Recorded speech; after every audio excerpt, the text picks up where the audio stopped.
Une phrase, une seule phrase aurait pu détruire sa vie. Une phrase bien pliée dans une enveloppe aurait pu détruire sa vie entière. C'est l'histoire d'un petit garçon qui était élève.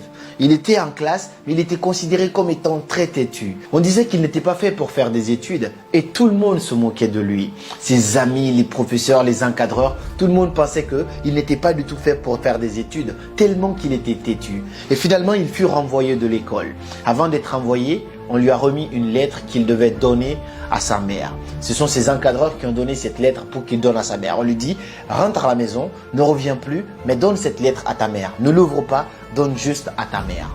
Le petit, il rentre à la maison, il est inquiet, il voit sa mère, il dit, maman, j'ai été renvoyé de l'école. Il était un petit peu triste, il dit, par contre, on m'a donné une lettre que je devais te remettre. Sa mère récupère la lettre, elle s'assoit avec son fils, elle ouvre la lettre, elle commence à lire. Pendant qu'elle lisait, les larmes commencent à couler.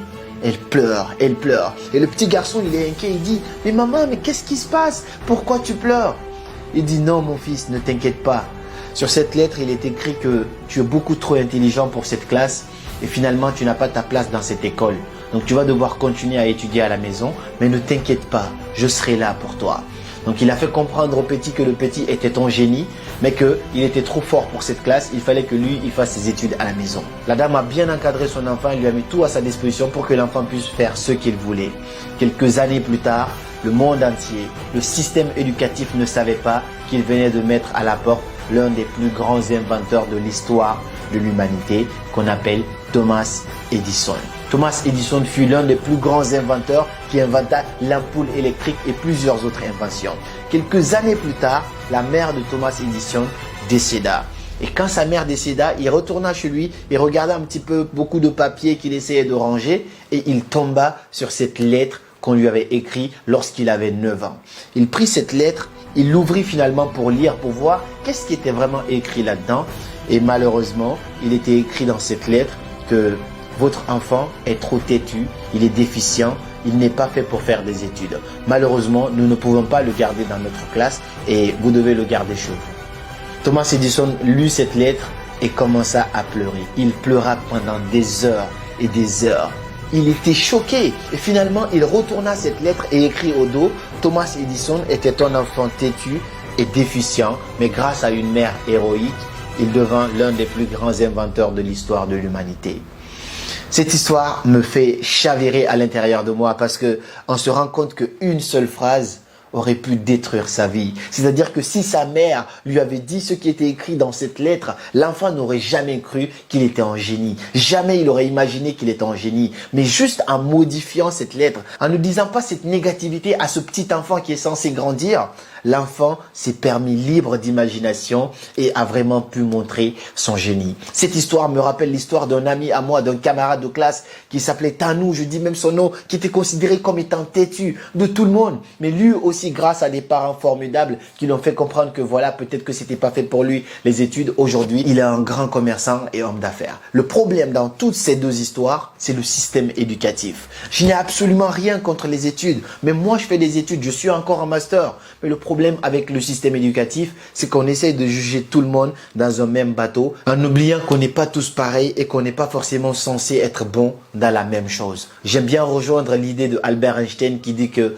tout le monde est un génie. Mais si vous jugez un poisson par sa capacité à grimper un arbre, il va croire toute sa vie qu'il est stupide. Mets-le dans l'eau et tu verras de quoi il est capable. Alors tout le monde est un génie. Lorsque tu prends Lionel Messi, son parcours scolaire, on ne sait pas, on n'en a même pas entendu parler. Il était peut-être pas du tout bon en classe, mais mets-le sur le terrain de foot, passe-lui la balle et vois à quel point il est incroyable. Les Sadio Mané, donne-lui la balle et vois à quel point il peut te montrer qu'il est un génie. Là, je te parle des footballeurs, je peux te parler des Pablo Picasso, je peux te parler des Boubou Design, je peux te parler des Kabila Lamé. Chacun a son génie dans un domaine différent.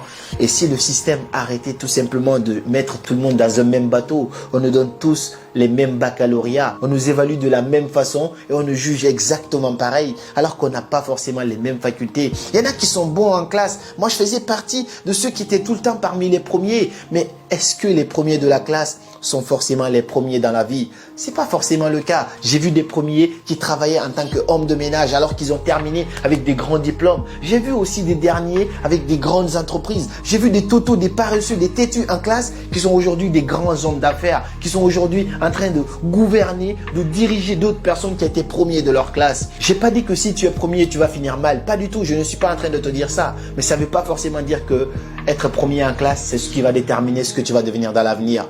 Si le système éducatif arrêtait tout simplement de traiter les gens de têtus, de juger les gens, de mettre de la négativité dans la tête des gens et comprendre qu'on n'est pas tous censés être bons dans la même chose. Aujourd'hui, le système éducatif pousse tellement de gens en dépression. D'après une enquête réalisée par une université privée à Rennes, en France ici, 60% des étudiants présentaient des signes de dépression, des petits signes de dépression. Le système éducatif met de la pression. Vous devez rendre ça tant. Si tu n'es pas bon dans ça, on écrit déficient, défaillant, t'es pas assez bon, nul, doit se revoir, a des problèmes psychologiques. Mais non, t'as pas forcément un problème psychologique. Peut-être que là, c'est pas ton truc. Mais peut-être que le dessin, c'est ton truc. Peut-être que la musique, c'est ton truc.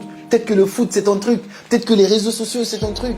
On n'est pas tous censés être bons dans la même chose. Et si on commençait à un petit peu avoir cette ouverture d'esprit et comprendre que dire des choses négatives à une personne aujourd'hui pourrait détruire sa vie tout entière. Donc que ce soit à l'école ou même dans la vie courante, évitez de dire des choses qui vont peut-être marquer les esprits des gens. Pour finir cette vidéo, j'ai juste une question pour toi. Est-ce que tu penses que si la mère de Thomas Edison lui avait dit exactement ce qui est écrit dans cette lettre, est-ce que le monde entier aurait connu ce grand inventeur de l'ampoule électrique? Ça, c'est une question à laquelle j'ai beaucoup songé et j'ai hâte de te lire dans les commentaires. Suivez vos rêves, ils connaissent le chemin.